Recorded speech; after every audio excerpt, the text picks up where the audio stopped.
Awesemo.com live before lock show. We'll be taking you through the day's 10-game MLB main slate.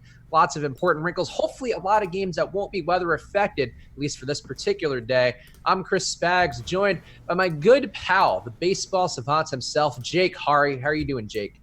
Doing well, besides not winning very much money lately. So that's a little bit annoying. But I feel like I go through a couple of these stretches, and everyone probably does every season. But I've got a good feeling about today. The day slate, I don't think is going very well. I haven't checked in a while, but yeah, looking for a fresh start. That's why I like these days with split slates. Yeah, you know what, Jake? One thing that might help you out if you want to take your MLB lineups to the next level, and I'm sure you don't have access now, use that promo code live before lock, Jake. Get half off your first month or week of any Osmo Plus membership. If you do that, you'll get all the ownership projections, the rankings, the deep dive column, the lineup builder, premium content, maybe even from a guy called Jake Hari. If you sign up right now, Jake, you can get that yourself. So use that promo code live before lock. I'm just talking to Jake, not to anybody watching this. Yeah. No, I should definitely use that promo code. I think everything I do besides the NHL projections is free. So I'm more of on the free content side. But yeah, you'll definitely get some stuff from me. The cheat sheets, top stack tool that we talk about all the time, more and more. It's becoming one of our most popular things, actually. And I'm sure it's not a coincidence that once we all started figuring out how useful it was, that the subscribers have followed, or maybe they knew before us. So yeah, I'm definitely using the tools and using the best projections that you can get access to, Alex's projections. So just running into some bad variance right now, I'm hoping. Yeah, and variance is a part of life, but you can fight it off as best you can with that promo code live before lock, whether you're Jake or a person watching this right now. So go check that out. Use that promo code live before lock. Sam Lonberg recognizing the YouTube, the plug game there in the YouTube comments. Thank you, Sam. We really pride ourselves on our organic ad reads that come right in the beginning of the show. And Jake, obviously, if you didn't know, Jake has a free membership, so he doesn't need to use a promo code. I'll let you behind that fourth wall. Yeah, I do have the luxury of a free membership, so I get everything on the site. So I'm not hurting there. But yeah, just gotta trust the projections, trust the long-term process. So that's what we're gonna do here. All right, so today, Jake, speaking of the long-term process, our process here, we're going to talk about the pitching up top. And one pitcher today who Awesemo is apparently not too crazy on the game, at least he wasn't during the Deeper Dive show right before us here on the YouTube channel. John Lester was coming up an insane amount for me, I think, both due to our projections and his price. His price just makes a lot of things work. And I am currently riding with Lester, but planning to make a pivot if he is going to not be available because of the rain in Chicago today. What are you doing with this game? Because I did say we're going to have all the games available, but we do have a couple weather concerns to hit on up front. As of now, I am not going to play much of anything from this game. When I factored in the weather, the postponement risk that we had in the previous rankings update, I was not getting to really any Lester. I wasn't getting to Cubs. I obviously wasn't getting to White Sox either. So you guys see on the screen right there, 35% chance. Is that new? Did we just add that for the free lineups page? Anyways, that's cool if we just did. So yeah, I don't recall seeing that before. No, even though I'm on the lineups page literally every day for hours a day, just refreshing for all the new information. No, I think that's new. Okay, well now you guys can actually see what the postponement risk is according to Alex Awesemo Baker, which is pretty cool. So 35% we have right now. I think that will refresh if we get a rankings projections update, which I'm sure we will at various times throughout the show. So right now I am not playing Lester. I'm not playing Giolito. I probably wouldn't be anyways.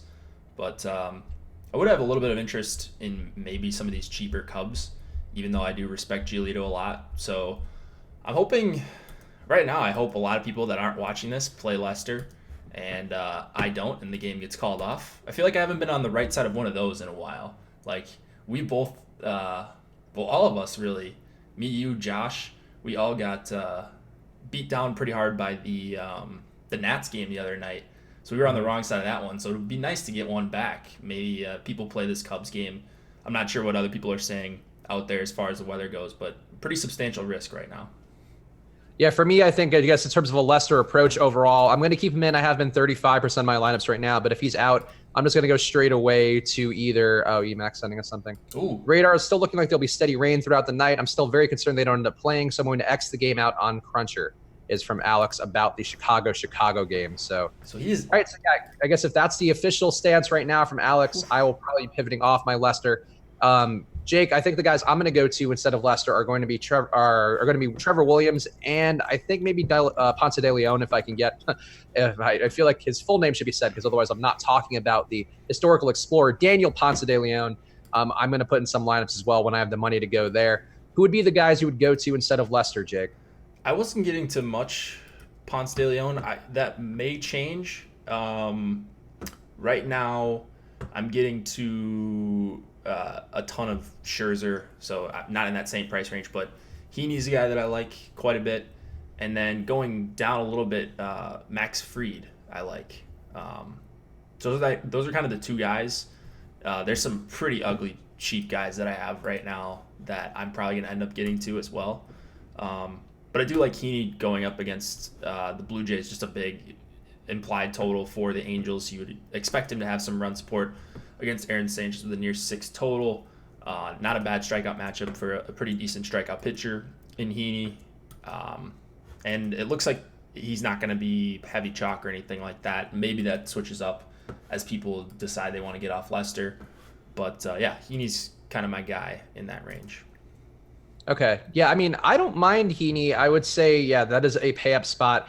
I've actually been getting a lot of Pomeranz and a good amount of Max Fried going down a little bit cheaper, which honestly I don't feel great about. I have a lot of Fried. I have a good amount of Pomeranz. Not crazy about either guy. I guess the strikeouts should be there for Fried. 26.4% K rate for this Mets lineup they have today. But Fried, not a big strikeout guy, and also another warm day in Atlanta in a park that's been giving up good production for both the Braves and the visitors, including the Mets yesterday. And also, boy, we said the Mets weren't good for cash. I would still stand by that, but holy shit, did those guys get I feel bad to that one dude we answered that question about the Mets yesterday. You recommended Mets for cash or not recommended? No, the guy was like, Mets cash, safe. And we were like, well, no, the weather doesn't look great. And I don't think the Mets would be safe anyway. And the Mets stack was like, it depends which Mets he had, I guess. But yeah. They weren't, if I recall correctly, they weren't great plays. They didn't project out as great point per dollar plays in our projections. I know that. So sorry to that guy, but I don't know. I mean, it's one game sample. I think more often than not, we're going to be right on that, whether or not, they could have not gotten there, and it also could have been pretty bad weather. We had it as a pretty substantial postponement risk. Yeah, no, I agree with that. I think you got to make the play as you see it at the time. So it's easy to be captain hindsight about any of the plays in general. But that was when I just remember in particular being like, I just remember us being like, aha, no, that's not a cash. They just smashed Tehran over and over again in the beginning. Yeah.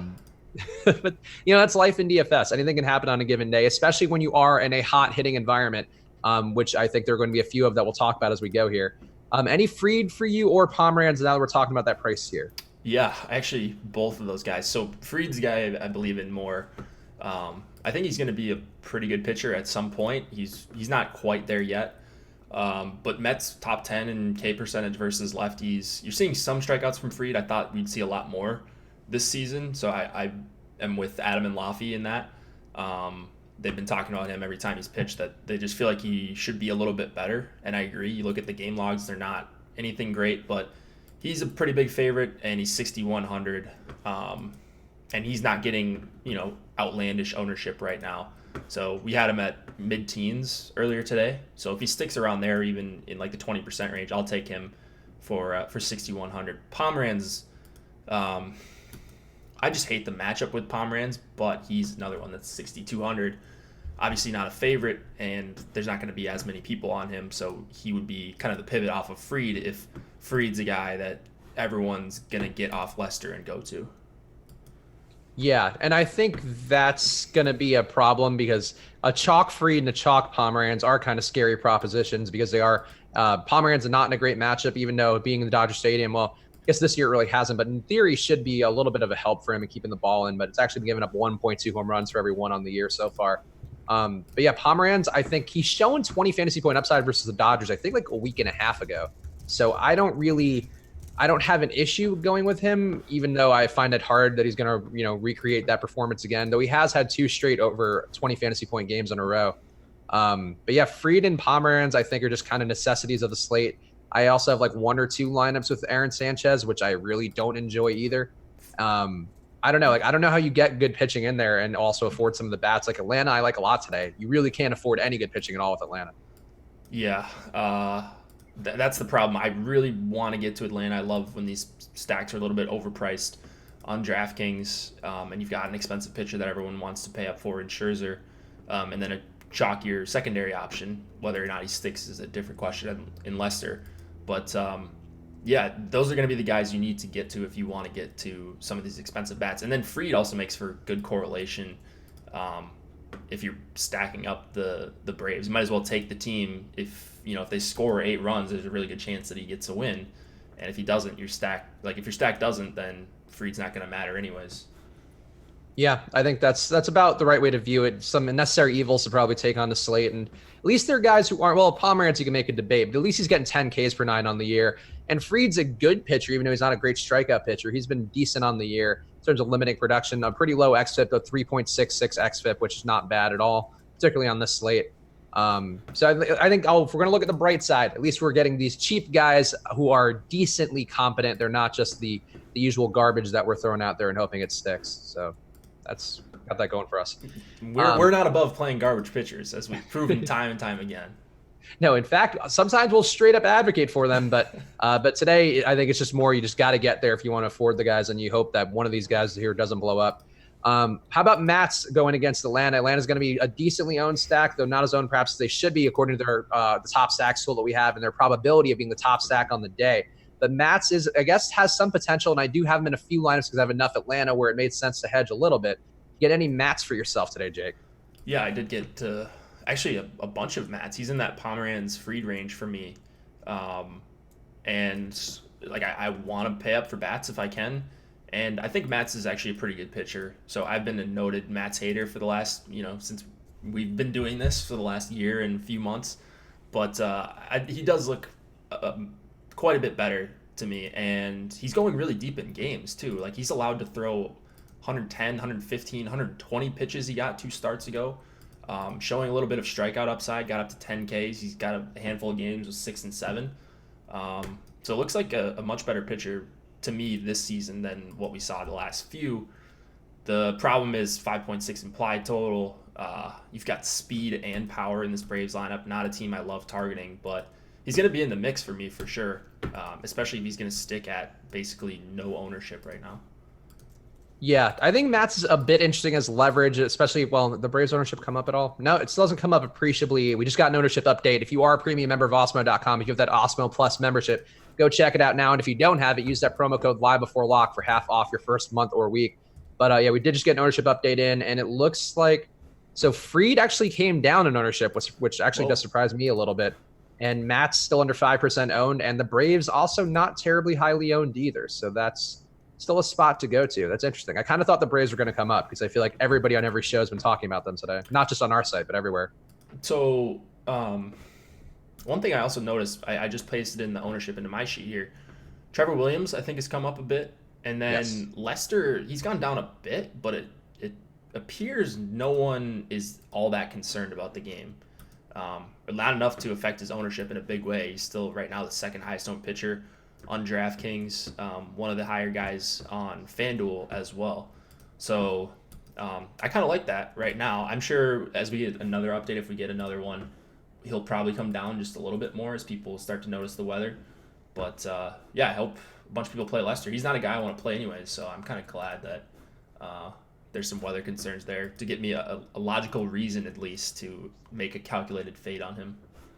Yeah, I mean, the downside is everybody's going to do, like I said before we were saying initially that we're going to possibly pivot away from the Chicago game, is that Trevor Williams is now up to 25% ownership. And presumably once everybody takes Lester out of their lines, or if people do that, that's going to drive even more towards Trevor Williams. I guess let's talk more about Trevor Williams because of that, because I did think he was interesting in the beginning of the day, but that was when we had him, I think, under 20% ownership. Now he's up to 25. Now it could go even higher with Lester being potentially ruled out, or at least a lot of people taking him out of lineups. Is Trevor Williams a guy you're willing to go to if he ends up 35, 40% owned? Not if he's that ownership. I won't get anywhere near that. I'm looking. I can't remember if on the deep dive they talked about the pitch count or the possible pitch count that he was going to be on. Do you I think know they guessed he was going to be around 80 or so. Okay. So 80, that's kind of in that awkward range. Like, because 80 can get you through 6 innings if you're working efficiently. And against the Tigers, a team that strikes out a ton versus righties, you would think he'd be able to achieve the 5-6 inning mark if things are going well for him. So 7,300 is a fine price for him.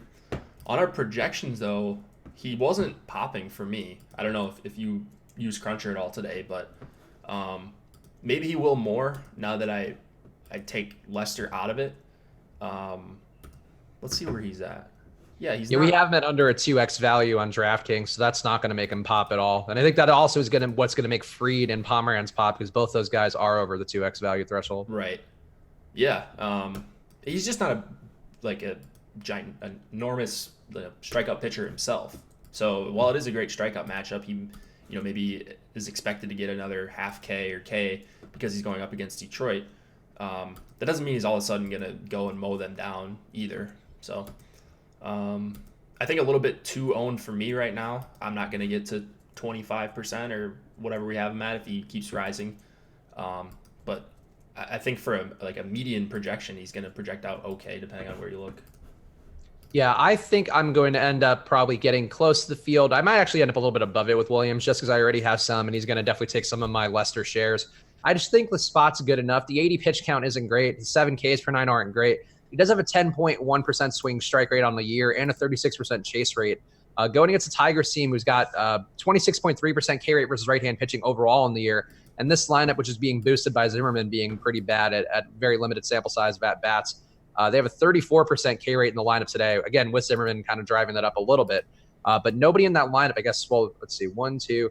They have 2 hitters underneath league average in terms of strikeouts, and Kristen Stewart is right at league average. So it is a good K matchup. So I still don't hate Williams. I think I would just be a little bit more inclined to look at some other guys around that range. Maybe even Jordan Zimmerman. I mean, I like Pittsburgh too, but he's that guy at that price range who nobody's going to have, and maybe he has a good day, and then you also get leverage on the Pittsburgh chalk.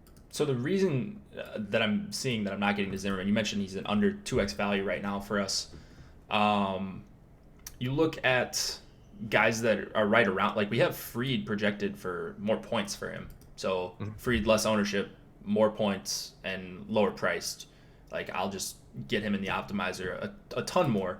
And then especially when I filter out my lineups, even when I cap guys super low. And then Matt's is really close to him in raw point projection. So it's just going to be really tough for me to get to a guy like Trevor Williams. How about his fellow brother in Trevor Arms, Trevor Richards in that game? I feel like that could be a spot to go to as well. St. Louis's park does limit production pretty well, at least in this time of year. And, I mean, St. Louis itself, not a fantastic hitting team. They do have some guys who get on base, but they still strike out at about a 26% clip. Have a couple of young guys in there, too, with Ravello and Edman, who have not shown much so far and don't project to be substantially better than average hitters. Any interest in Trevor Richards, given that he's also in that price range? Yeah, I don't mind him as a guy that if no one's going to him, which I thought when St. Louis rolled this lineup out, we would see his ownership skyrocket, at least a little bit, but he hasn't really come up. Right now he's under 5%, I think, somewhere in there. And against this Cardinals lineup, I don't mind rolling him out there. Richards isn't a guy that I'm like worried about playing. I think he does have some decent strikeout stuff. Going up against a bunch of righties, he normally throws the changeup, but he's had success getting righties out with that changeup. So 4 in the middle isn't all that concerning for me. So I like Richards as much or more than Williams here. Okay. Yeah, I would still prefer Williams. I think obviously with Richards, you're theoretically getting a little bit more of a pitch count there. But I think they are both logical plays, and they should probably be closer to owned. I guess the team total for St. Louis being 4.9 implied runs, that's going to drive down Richards' ownership a little bit. But I think if you are going to own a good amount of Williams, I would either put some of that towards Richards or just add in a little Richards in there, because he does seem – it's either him or Zimmerman who'd be the pivot, and I think Zimmerman's bad enough, whereas Richards at least theoretically has the potential. Yeah. Wait, so did you say Richards has a pitch count?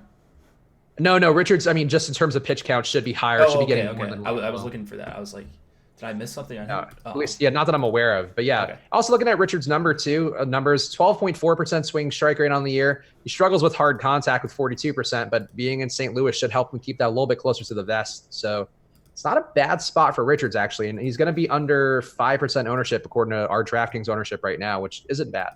I really like that, under 5. I think we just got an ownership update right now. So Oh, another one? Okay. yeah, maybe something changed there.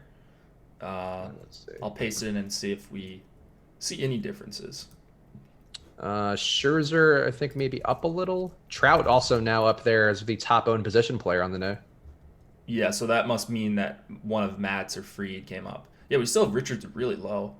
Um, Matt's, yeah, Matt's. Wow, he didn't come up either. I don't know where's all the ownership going to, because it's. I mean, people still aren't getting off of Lester. It looks like so. Man, I hope Lester is almost 30% owned. I would really enjoy that. He's just a guy I cannot stand. I think he's a really overrated pitcher. Weather concerns, it is a good like raw point spot for Lester. Good, he provides good value with the 3.2 implied total against. But I hope people aren't as concerned as we are as a site. Yeah, I mean, I guess there are some of the sites out there still have it as yellow, so maybe that's the reason why. I guess that wouldn't. Yeah, I'm looking at a couple of the sites right now. Yeah, they're both in yellow. So I guess people elsewhere are not afraid of it quite as much. So maybe this will be a bit of an edge today, or we won't be, and the game will go off and Lester will throw a perfect game. That'll be fun. Yeah, I mean, if the game goes, like I'm just gonna hate myself, just because I know John Lester Chalk's gonna smash me with weather concerns. But I don't know. I just am not confident this game is gonna go, and Alex isn't either. I think I'm still going to keep a little bit of Lester in right now, like very little. I think I'm keeping like 2 lineups in of Lester just to make sure that the chalk isn't wrong. Because I feel like whenever there's that much ownership on something, it gives me a little bit of pause where I would at least like to, I don't know, you just want to make sure. You can always pivot. Like this game starts at 8:05 Eastern. You could always go to Trevor Richards. Maybe not as optimal of a spot, but you could swap down to Richards. You could swap up a little bit to Ponce de Leon, or swap down to Pomeranz. So it's not like, you can make this decision at 8 Eastern instead of when the slate locks at 7:05 Eastern.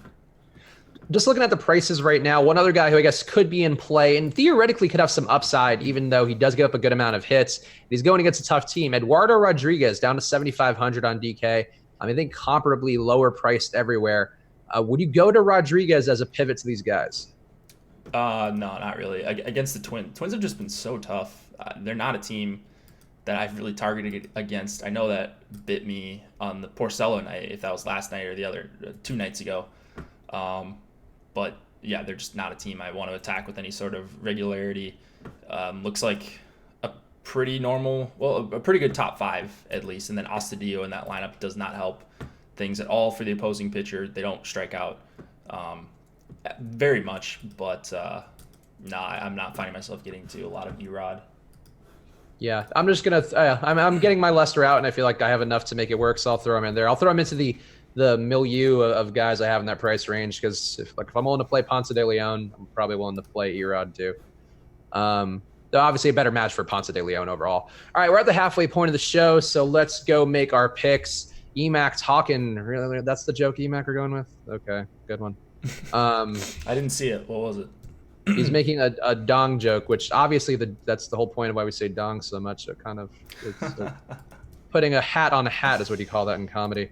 Also, yesterday you hit a home run. Emac did not, and so I guess he doesn't love dongs enough. But Jake, you are now ahead of Josh overall on the year. You are up to a tie with me for second place in terms of the total dongs and the amount of correct picks. But actually, no, my bad. I'm reading that wrong. So Emac still in first place with 14 correct picks on the year. I'm just behind him with 12. You're now tied with Josh in terms of total dongs and ahead of him in correct picks. But you are also tied with me in correct picks. It's a very convoluted formula we have here for chronicling everything. But that means that, Jake, you're in the hunt right now. You can catch everybody by the end of June for sure.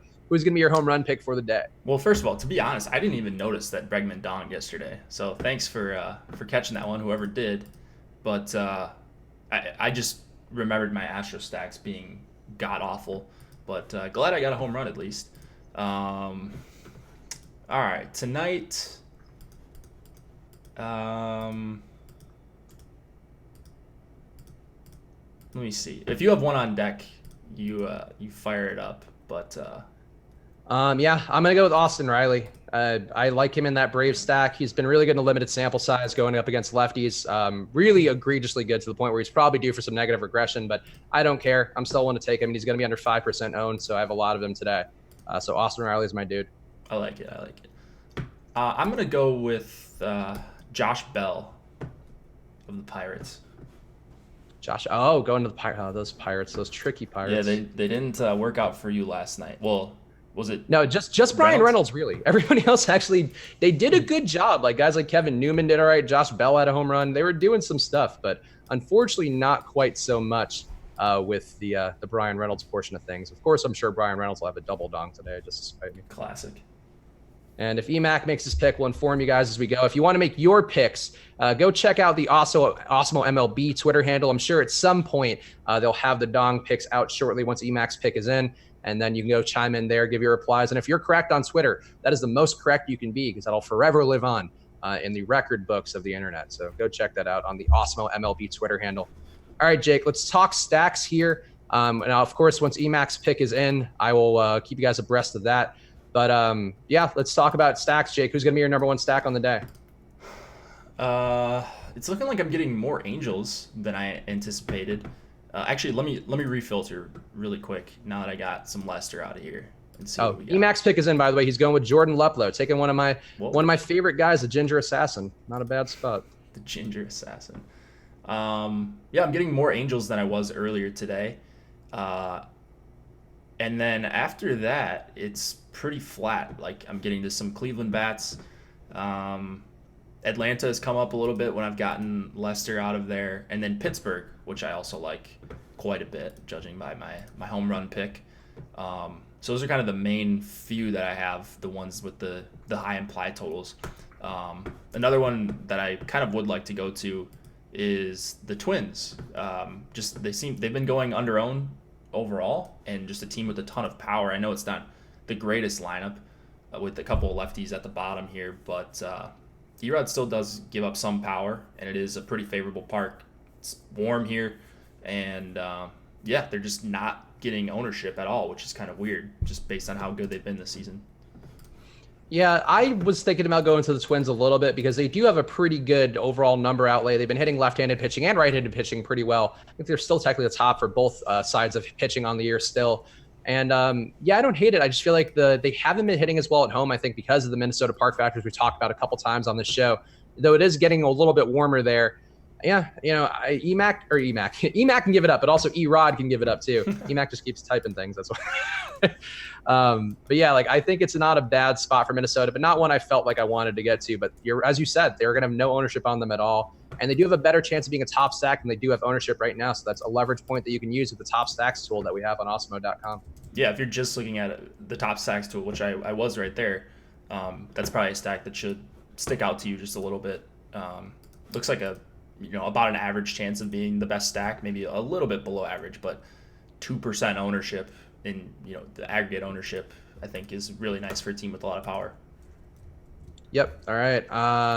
Let me see. Who else do I have a lot of today? So let's just talk about Atlanta because I think they're the one that I prefer the most today, and still have a better chance of being a top stack than they do have ownership on every site. It looks like right now, though that margin's getting a little bit slimmer as the day goes on, with I think more people getting on there. You mentioned that you were into them because it's hard to afford them, which I think is a good logic to have in life and DFS. How much Atlanta are you thinking you're going to get, and what Braves do you prefer? Because you really can go with any hitter in this lineup. Even Max Fried in 6 at-bats is a 143 WRC+, which is kind of fun. Yeah, I don't know. I mean, I'm probably going to have 8 to 12% somewhere in there. They're going to be one of the top stacks for me. You mentioned their ownership has gone up a little bit. That's probably because some people have gotten off Lester and, they've just started paying down for some other guys like Fried and, probably not Matt, so you're stacking the Braves, but Pomeranz and guys like that. So maybe not as sneaky as they were earlier in the day, but yeah, I just love when teams are overpriced. I think I talked about it last night because they won't pop as much in optimizers, but that's why the filtering process is so valuable for me and Josh and Adam, just because when you factor in ownership, they're not going to project that much worse than a team in raw point, like a team with a ton of value raw points wise. but they will get pulled up because their ownership is going to be maybe half or like 2/3 of the other stack that you're looking at. Yeah, I think it's just a good spot for them overall. And we talked about the Matt side of the equation a lot earlier, but the splits there, I mean, he's actually a little bit worse versus lefties in some respects, so it's not going to be any appreciably better or worse for either side of the plate. And I'm just giving up a good amount of hard contact and a good hitting park, so that's the sort of logic I would go to there. What about the Washington stack, Jake? Because this is one that we've had on the slate for the last 3 days. They look appealing. The lefties continue to be well priced, even though they have been on the slate for 3 straight days with the same matchup. And the weather, I guess, still not perfect there, but looks like it should go. What about the Washington Nationals for you going against your namesake, Jake Arrieta? Yeah, Arrieta's just been. We've talked about him 3 days straight now. Arrieta's just been bad against lefties. You got Soto and Adams in there, so those are 2 guys that I just love. That kind of everyone, it seems like, is on. So no secret there. The full stack, I'm not getting to as much. There's no real weather concern for this one. I don't think they should, like, they're incentivized to get this one in, whereas they weren't the last couple nights because they had this doubleheader that they can make up. And they might even have a doubleheader scheduled for tomorrow, if I'm remembering correctly. I can't remember. But yeah, I love those couple pieces, the 4 and 5 hitters, Soto and Adams, but not crazy about $5,400 Trey Turner, and Rendon is super expensive. So I think if I'm paying up in this range, I'd rather get to a team like the Braves. Yeah, I think that's a fair take overall. And I guess that would also kind of give me the logic for going to Washington too. But I guess with the Braves ownership not being crazy, you really could go either way. I think it's tough for me to pay for like Trey Turner hitting leadoff there, that price for him. I don't mind paying for Rendon. I definitely don't mind the discounts on Eaton, Soto, and Adams. I mean, Adams is the most expensive one out of that group, and he's 4,200. And it's a really good spot with being a lefty going against Arrieta. Arrieta giving up a 1.6 whip to lefties, 10.1 hits per 9 compared to a 1.2 whip and a 7.9 hits per 9 number versus righties. So there's going to be more production for the lefties there. And I think the values aren't bad. I have a couple of 3-man Washington stacks and maybe 1 full stack. I kind of wish I had a little bit more because I feel like this value here could maybe open up Atlanta or some of the other high price stacks. And then you can also maybe not have to go as crappy at pitching. But I don't know. Yeah, I mean, when in doubt, I'm almost always looking to pay up for hitters, just because it's underutilized, I think, and these bad pitchers can have really good outings in unexpected spots. Whereas I'd rather take my chances with good hitters in the long run and good teams in the long run, I guess. Yep. All right. That works. Let's talk more about Pittsburgh because their ownership has also come up quite a bit. They are now projected to be higher owned than their potential to be a top stack, according to our top stacks tool at awesemo.com. And everybody in this lineup, it looks like, besides Adam Frazier on DraftKings, is going to be over 10% owned. A couple guys in here, including Elias Diaz, is going to be over 20% owned. I was in the minority on Pittsburgh yesterday, and they had some moments, but also Brian Reynolds, you son of a bitch, but he let me down, and a couple of other parts there. It wasn't great overall. Stack was okay as a mini stack. Now everybody's on him today. What are you doing with Pittsburgh? Are you going to be there? I am going to be there, especially on a couple guys like Bell and Marte. I really, really like the full stack. Some of these guys are getting a little too much ownership for my liking. Like whenever there's a chalk catcher that I don't think is that great, or like he's just the chalk catcher because the stack is popular, I'm usually trying to get away from that. So maybe not as much Diaz for me. Your guy Brian Reynolds, I think, makes for an okay play. It's just obvious value for a team that's not priced up and has a 5.4 implied total. So I'm usually trying to, get overweight on the stack in total, but I'm playing certain parts of those guys, especially in 2 and 3 mans. Yeah, I would say the appeal to me of Pittsburgh, and sort of what the appeal was yesterday with Daniel Norris, and they were priced up for that spot too. And the team total rose throughout the day. Like they've had a pretty good Vegas total. Today they have 5.3 implied runs for them. Yesterday they started at like 4.7 and they were up to 5.2 by the time we did the show.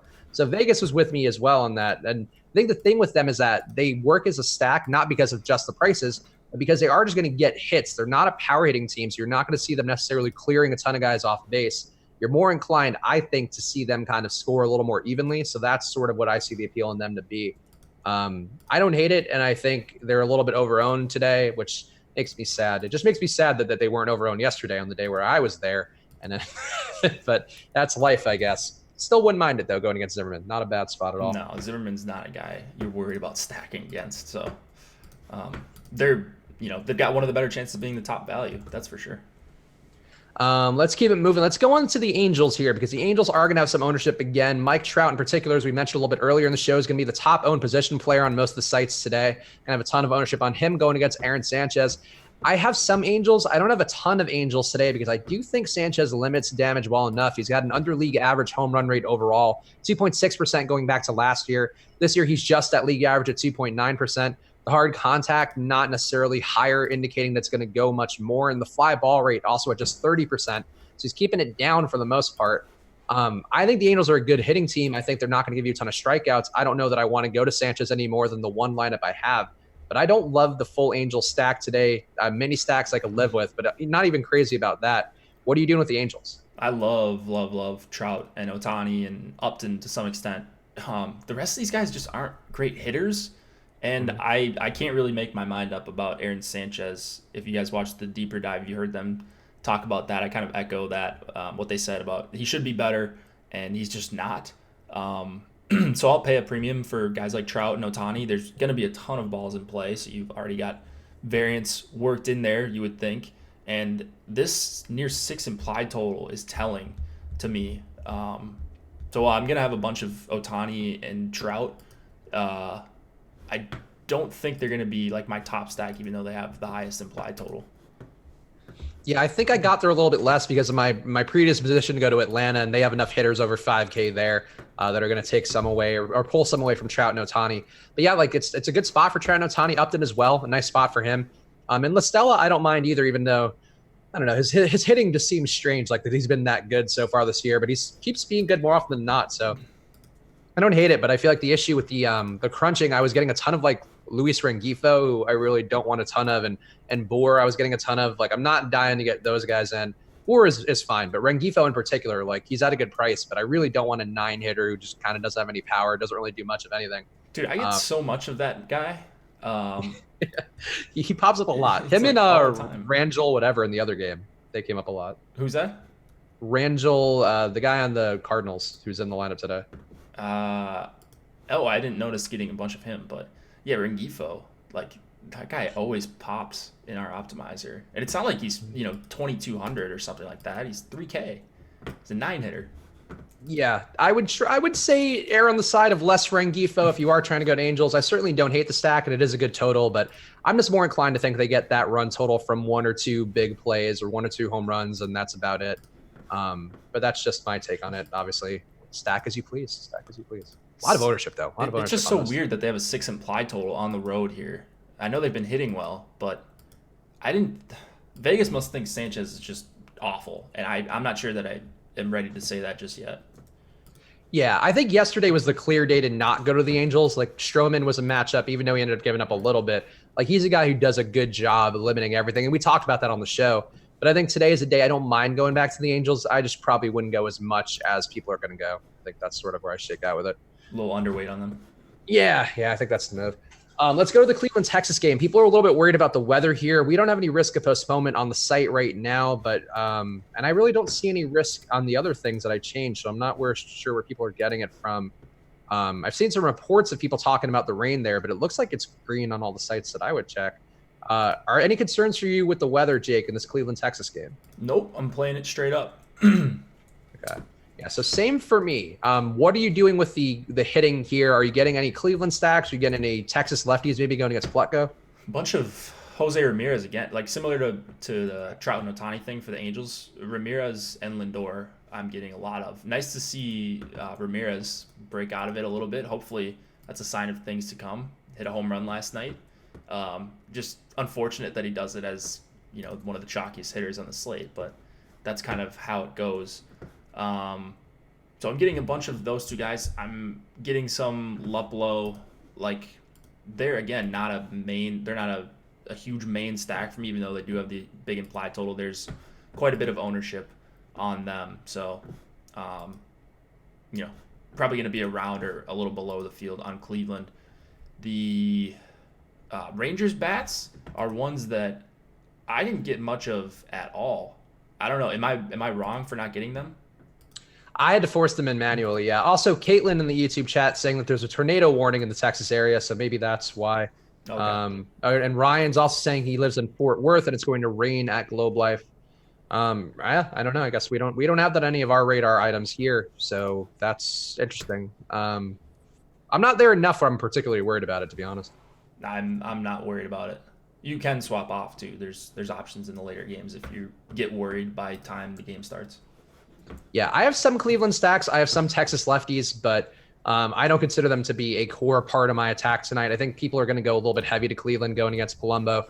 And people on the deeper dive, actually, they were talking about that at some length, about how Palumbo's maybe not that bad of a pitcher, and he does have some okay strikeout stuff based upon his minor league performances and what he's shown in a very limited major league sample size so far. And I could see that. I think the matchup, though, I wouldn't want to roster him at pitcher. And I also think, though, he could have one of those days, sort of like we talked about. Who did we talk about it for yesterday? But we were right about it, where it's like you give up. Mitch Keller. It's like a guy who can get some production, but probably going to give up just enough where he's not super useful. I think that's what Palumbo is as a best case scenario tonight. And I'm not dying to go to Cleveland because people are going to see what happened yesterday with that Cleveland stack. And Lindor was really the only guy who sucked out of that stack. I don't want to go to Cleveland given how bad they've been on the year, where people are feeling like, oh, Cleveland's back. I feel like that's kind of worrisome with them. No, I don't think they're a good team by any means, but they do have a couple good players, and Ramirez is just so cheap. So I continue to play him. I'd rather play Ramirez than Kipnis at their ownerships. I'm not convinced that Kipnis is a great hitter, and it's lefty-lefty. Is he getting a ton of ownership right now? Kipnis is getting less than Ramirez. Ramirez is getting 22%. Kipnis is just 7%. Okay. Yeah. And Lindor is I guess second highest with 18. But yeah, a lot of Ramirez again. People are willing to go back there. Especially after you hit a home run. Like, people have been waiting for this guy. They're trying 1 to for catch 5, him. by the way, on the day, Yeah. which he's just doing just enough, perhaps, to mask the terribleness that he's had on the year. Also, Lori in the premium Slack saying tornado watch till midnight here in the Dallas area. We've had some tornadoes lately, so they might exercise caution. I mean, look, Jake and I are both going to play it as it is, but if you are a person who's a little bit more risk averse, or maybe you're entering less lineups than we both are, might be a time to look away from it. But I think we're still okay with it on our personal lineups. Yep, I'm playing it. So if you're worried, there's other options. It's 10 games. Kind of always my take, but yeah, the one that's more worrisome to us is the Chicago game. Anything for you in the Arizona-Colorado game, because it is going to be another warm day with the roof open, it looks like. People were all over Arizona yesterday. I don't think they did anything. I don't think I had enough of them to really notice in my lineups. But wasn't under the impression they had a great day yesterday. Now going against John Gray, who is good at cores, and I feel like it's not going to be a worse spot hitting in Arizona, even with the 100-degree heat and that dry air. Are you going to any Arizona hitters or any Colorado hitters? I am not going to much of anything in this game, so I'm hoping this one stays pretty quiet. You've got the roof open, which is nice for hitting, but 2 pretty good pitchers on the mound. Greinke is at a solid season, even though he's not missing a ton of bats. And then Gray is a guy that I think this lineup sets up pretty well for him. So I'm a little surprised I'm not getting to more Gray with the pitcher spot, a bunch of righties at the bottom here. That would be probably the guy I would, I've got FOMO on, but not looking to stack up either of these two teams, really. Are you? Yeah, no, not for me either. I don't think there really is an obvious weakness for Gray. Like, he can give up some production, but he's mostly a good pitcher. Same thing with Greinke. Like, Greinke's not giving up a lot of hits on the year.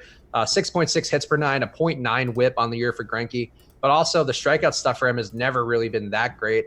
And it's not a fantastic strikeout spot versus Colorado. Their 23.8% K rate in their lineup today is just above league average. And that includes Gray having a 50% K rate. So, I really don't see a spot for pitching or hitting that I'm dying to get to here. But the run total for Arizona is not bad. So if you wanted to take a stab there, that's fine. I think I respect Gray's stuff enough and Greinke's as well. Yeah, good. Arizona's just not really the type of team that I would want to stack up Gray against, I don't think. So, I don't know. Yeah, I would agree. And I think Arizona in general, to me, is more interesting going against a lefty pitcher because they are really good at hitting lefties, but versus righties, they're just kind of mediocre. And they have a couple guys who are good, but nobody who's I'm worried about missing out on. Peralta's always in play versus righties. I think that's sort of as far as I would go as a one-off. And ownership-wise, it looks like that's about all that's being owned as well. Yeah. How about the Dodgers for you with going against Drew Pomeranz? We talked about Pomeranz as a pitcher earlier. He did have a nice strikeout day versus the Dodgers about a week and a half ago. good price for Pomeranz, but also the Dodgers have some good prices too. Enrique Hernandez, or Kike, as he's known to his friends and family, should be hitting leadoff, though the lineup isn't out yet. And if he is hitting leadoff, he's going to be very cheap hitting leadoff. Other guys too, Justin Turner, pretty well priced. Chris Taylor, if you want to go there, dual position eligibility and also well priced. The Dodgers are a bit interesting, but Jake, are you getting them? I'm not getting to a lot of Dodgers. I would be if Pomeranz was getting more ownership. So that's kind of my only thing there is I would like to get leverage off of Pomeranz, a guy that I don't really believe in that much. The Dodgers set up for a fine stack, though. We've seen Pomeranz get blown up a couple times already this season, and the Dodgers just have massive, massive power. What's their implied total at right now? The Dodgers are at 4.7 implied runs. Yeah, so not huge. You're besides Kike, I think you're going to get them at reasonable ownership, and Justin Turner at 4,100 versus a lefty is kind of crazy. Yeah, I mostly have mini stacks here, but I mean, given the production that Pomeranz has given up on paper, like I think Sean V might have been saying in the chat, but also there are some other things I've read about how Pomeranz changed some delivery thing, and he's like, that's why he's been good in his last 2 starts or whatever. Which I'm always kind of suspicious of those things. I feel like a grain of salt, at least with them, if nothing else. But he has given up on the year, 11 hits per 9, going back to last year, a 1.76 whip and also 11 hits per 9. Like he hasn't been good for the last year and change. So I'm more inclined to think he's still not good, but that K rate's up to 10.1 per 9. And swinging strike rate, though, isn't that much higher either. I really don't know what to make of Pomeranz, to be honest, but I do think having some Dodgers makes sense. Yeah, Pomeranz, I am kind of stumped with what to do, but right now I'm playing him, or I guess I am playing him tonight. Would not be a bad idea, especially if he gets some sneaky ownership, like if he gets up into the 7, 8, 10%, depending on what stakes you're at. That would not be a bad stack to have anyways. Dodgers are never a bad stack to have. No, that's true. Yeah, I mean, always a ton of hitting potential there, but I mean, in this particular lineup going against a lefty pitcher, I feel like that is the one time where maybe you'd be open to looking elsewhere. Even though the lefties here do hit it pretty well against a left-handed pitcher, it's still not a spot where you're going to get peak effectiveness Max Muncy or Cody Bellinger, and you're not getting Jock Peterson in that lineup, and you're getting allegedly going to get a guy named Kyle Garlick in the lineup who's had 10 at-bats in the majors so far. The lineup just came out. It is, let's see. Everything's normal except for Verdugo is in for Muncy, so absolutely zero Dodger stacks for me if Muncy's out of the lineup. No, I'm kidding. But that does hurt them. Muncy does hit lefties really well.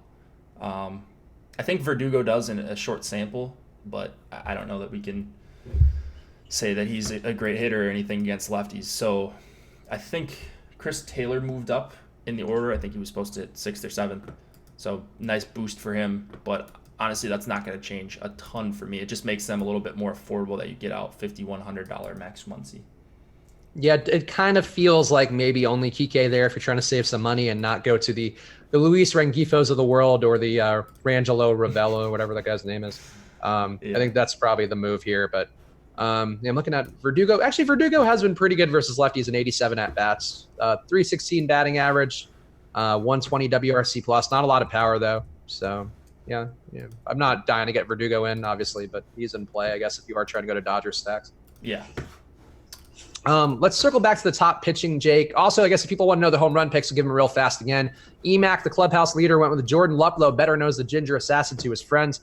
Jake went with Josh Bell in that Pittsburgh game, and I went with Austin Riley, the NL Rookie of the Year, I think is what we'll crown him right now. NL Rookie of the Year. He probably would be, right now? I'm trying to think, because I didn't follow much, I didn't watch much baseball while hockey was still going on, so... Trying to think who else would be. Chat, chime in, and YouTube. Who's going to be Rookie of the Year? Yeah. Oh, Pete Alonso, maybe. Pete Alonso. There you go. I knew there was another hitter.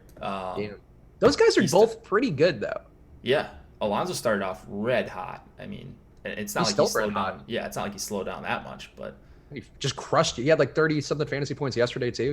He's been doing really well. His home run rate's ridiculous. Today versus lefties, going against lefties, he has a 10.7% home run rate on the year and a 470 ISO and 75 at-bats. So still not a big sample size, but a big enough one where you should not have a 470 ISO. Yes, that would suggest he's going to be a pretty good hitter for his career. Yeah, whoever's running the Osmo handle, probably Brett. Pete Alonso. I got to Pete Alonso before you said it. Whoever was running the handle, I got there. But yeah, it's Riley or Alonso, I think. And I feel like there isn't a rookie pitcher who's come out particularly hot. Maybe Paddock if he hadn't gotten called down before sucking or after sucking. Possibly. We just got a rankings projections update, so I'm gonna plug that in, and then I think I'm gonna be good. I don't care about the Giants lineup that much. Let's circle back to the pitching up top because I feel like this is probably going to be one last decision point that people have to make because I think we either didn't talk about it at enough length or breezed by it. But Scherzer or Hill, Jake, which would be the one that you want more? More Scherzer if I can get up to him. Hill, I mean, I like Scherzer on FanDuel especially. Like, I got a ton of Scherzer over there, which would be no shock. There's always value, so paying up on FanDuel is usually a good idea. On DraftKings, it's a little bit more difficult just because you have Rich Hill at 10-3 and Scherzer at 12K, so you're saving quite a bit going to Hill. I really do like Hill, though, and I usually don't. So 10-3 for him. It is an okay strikeout matchup against the Giants. He hasn't had too many issues striking out righties for his career, and in recent years, Rich Hill hasn't. So I don't think there's a lineup that the Giants could come out with that would really change my opinion. So the answer on DraftKings is kind of both, whichever one you can afford based on which stacks you're trying to play. On FanDuel, I think it's Scherzer for me. Yeah, it's Scherzer for me too. I actually have a couple lineups with them both just because I wanted to get a little weird with it. I think Hill's going to be safe in this spot. I think the issue is really, I guess, the K rate's not bad for San Francisco either. I don't know. I just feel like there's a little more safety in Scherzer, even with the broken nose. Like, he's just a guy you know is going to come out and pitch well and get his strikeouts. Even if he does give up some home runs, he'll get his strikeouts in there. And he's going against Phillies team was 27.8% aggregate K rate in their lineup tonight. So that's going to be pretty high as well. Rich Hill, though, going against San Francisco has a 26% K rate in that San Francisco lineup. So he's got potential there. I just feel like generally Scherzer's a higher upside pitcher. And also feels safer to me in some respects. For so sure. I don't really, I think that's just the way I would go. No, that makes sense. Scherzer is higher upside and safer, but at the price point, it at least makes you think about which guy's the better play, I guess. Yeah, and at this point, obviously, given all of our Chicago talk, certainly not going to Lucas Giolito, and we probably wouldn't have anyway, to be quite honest, at over 11K. Yeah, I don't think I would have against the Cubs. Like, that's a tough matchup for anyone, even though Giolito has been pitching like an ace, and possibly could be just an ace for his career. It would still be really tough, and then you throw in the weather concerns. That's enough for me to get off of an 11-3 Giolito. Yeah, I would agree. I'll take Giolito when he's that price in like the easiest possible matchups, not in one where he's going against the Cubs, even with the wind blowing in. I don't think that's a spot where I want to pay for him there. So to tie it back, I didn't get as much Rich Hill as I imagined I would on DraftKings. I got to a lot of Max Fried and Drew Pomeranz and Steven Matz. So that stuck. Heaney came down just a touch. And then I actually did get to some Greinke, some Trevor Richards. So it looks like a lot of my lineups are either Scherzer and one of these cheap guys or kind of mid-tier and like a 7 to 8K pitcher, something like that.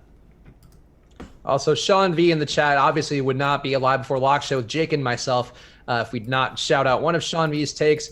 Scherzer gonna bust, says Sean V. Hill easily over Max, and then Sean V already walking it back. I mean, bust for 12K. On a slate in which people are rostering Max Fried and Drew Pomeranz and Trevor Williams at high volume, I think I will take Max Scherzer busting and getting 20 fantasy points, I think, over the alternative of those guys personally. But yeah, look, if you want to go Hill over Scherzer, I really don't hate it, to be honest. I mean, if we got to do Paul Blackburn tonight, but I mean, if Scherzer's going to, if he's going to get you 25 and you're going to come in here the next day and say he's a bust, like, okay. He still could be on the winning lineup if a cheap stack goes off. So I don't think he needs to get you 30. Like, if he gets you under 30, I don't think that's a bust. I would also say whenever you get the good strikeout spot overall and you have the top pitcher and you also have a lot of chalk on the pitchers that are not quite as good, but they're going to be owned like they are, and also just a lot of uncertainty with Lester out there, just take the guy who's going to give you some points. And I think Scherzer, it's hard for me to imagine him not getting the points unless his nose just combusts on itself and crushes in like an aborted Michael Jackson surgery. I think that's probably the only spot.